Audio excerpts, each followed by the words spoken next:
In this lesson, we are going to talk about planning and filming.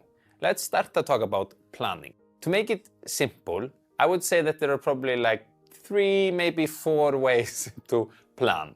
And from the top one, which is basically creating a full-on storyboard. The second one would be to, as I've done maybe here, I write down bullet points. And this I often do, so I have the idea 1 that we came up with in the lesson before, which is using a mobile.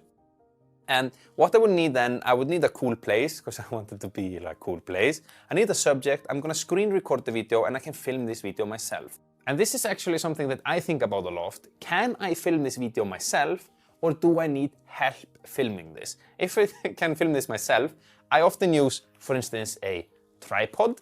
I put a camera on the tripod, filming myself doing the activity. I might even have put a GoPro on here, doing a POV type of videos where my hands are free and I can film myself doing the activity. In my case, it's most often taking photos. So, in the idea number 2, you can see that I would need a puddle, because we're gonna do a reflection type of tutorial.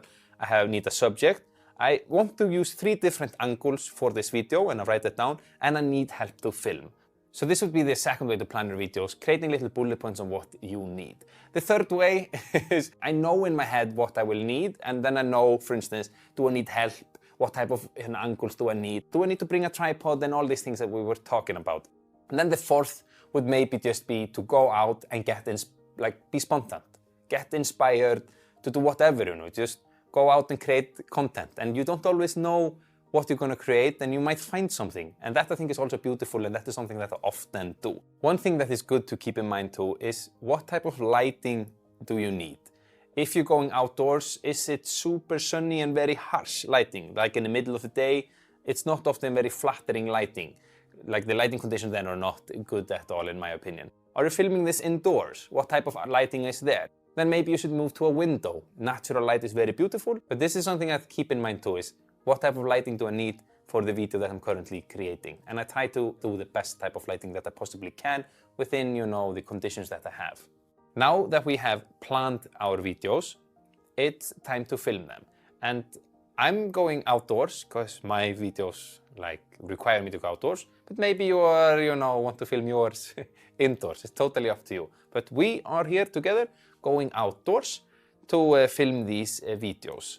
So the first thing that I think about when it comes to filming vertical videos, because we are talking about vertical videos in this course, is that I want to flip my camera. So if I have my camera here, I want to go from this, is just regular how most people hold the camera, to filming it like this in vertical mode. We are creating a vertical content, so we want to film the video from start being vertical. Then we have much more information and we don't have to crop in the video. But also with the phone, it's the same principle. Instead of filming like this, you film like this. But this is more natural than on the phone because we often hold it like this. Just keep this in mind. I would say this is the most important part when you're filming vertical videos, to actually film them vertically. And then one extra tip, and this is more for actually when I'm creating my YouTube videos, but also for the vertical video, is that I think it's often better to film more than less. And everybody who's done filming know that the more B-roll you have, you're going to be happy about it when you get in, the editing section, because you have more options. So if there is something that I think is nice, I film it, because I don't know if it's going to look good when I start editing the video.